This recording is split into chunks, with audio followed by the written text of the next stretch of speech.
27일 금요일 청소년 매일 성경 함께 묵상해 보도록 하겠습니다. 오늘 본문은 열왕기하 14장 1절로 16절까지의 말씀입니다. 오늘부터 시작되는 14장부터 16장까지는 북이스라엘이 멸망해가는 과정을 확인할 수 있을 것입니다. 요아스가 북이스라엘에서 왕으로 있을 때에 남유다에는 아마샤라는 사람이 왕으로 있었습니다. 신기하게도 아마샤의 아버지의 이름도 북이스라엘의 왕과 같은 요아스였습니다. 하나님께 제사를 드리는 성전을 수리했던 아버지 요아스와 같이 아마샤는 하나님이 보시기에 옳은 일을 했다라고 합니다. 그런데 다윗보다는 못했다라고 하죠. 굳이 다윗을 언급한 이유는 다윗이 기준이기 때문입니다.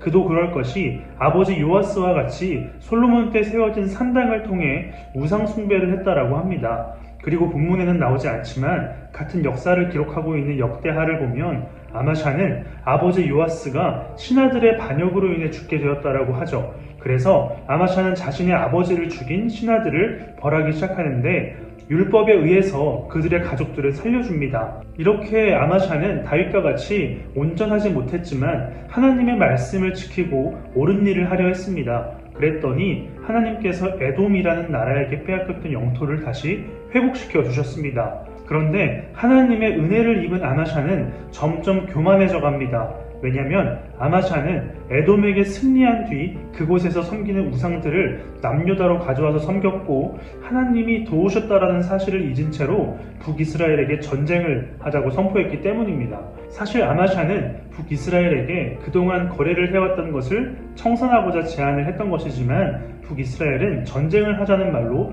받아들입니다. 왜냐하면 하나님께서는 북이스라엘을 통해 아마샤가 있는 남유다를 정신 차리게 해주시기 위해 죄에 대한 즉각적인 반응을 보이신 것입니다. 전쟁을 시작하게 되었고 아마샤는 북이스라엘에게 잡힙니다. 그리고 남유다는 뿔뿔이 흩어졌고 수도 예루살렘에 있는 것들이 무너지기 시작합니다. 성전 안에 있는 금과 은도 빼앗기고 남유다 사람들을 인질로 데려가는 것으로 오늘 본문은 끝이 납니다. 오늘 본문을 통해서 우리가 알 수 있는 것은 위대한 것보다 작은 순종이 중요하다라는 것입니다. 하나님은 우리의 태도를 주목해서 보시는 분이죠. 우리는 작은 것에서부터 최선을 다하는 태도가 필요하겠습니다. 여러분, 하나님은 위대하시지만 우리에게 요구하시는 것은 작은 것에 대한 순종입니다. 아마샤는 위대한 일들을 해내고 있었습니다. 하지만 점점 욕심을 부리고 교만함으로 자신을 드러내고자 했죠. 하나님께 뜻을 묻고 하나님이 원하시는 것이 목적이 아닌 자신의 위대함을 드러내려 했다라는 것입니다. 이것은 교만입니다. 정확히 말하면 하나님의 방법이 아닌 자신의 방법대로 살아가고자 하는 것, 이것이 교만이라는 것입니다. 저와 여러분들은 교만할까요? 겸손할까요? 작은 일이라도 하나님께 물어보는 태도와 자세가 우리에게 필요합니다. 왜냐하면 이것이 겸손이기 때문이죠.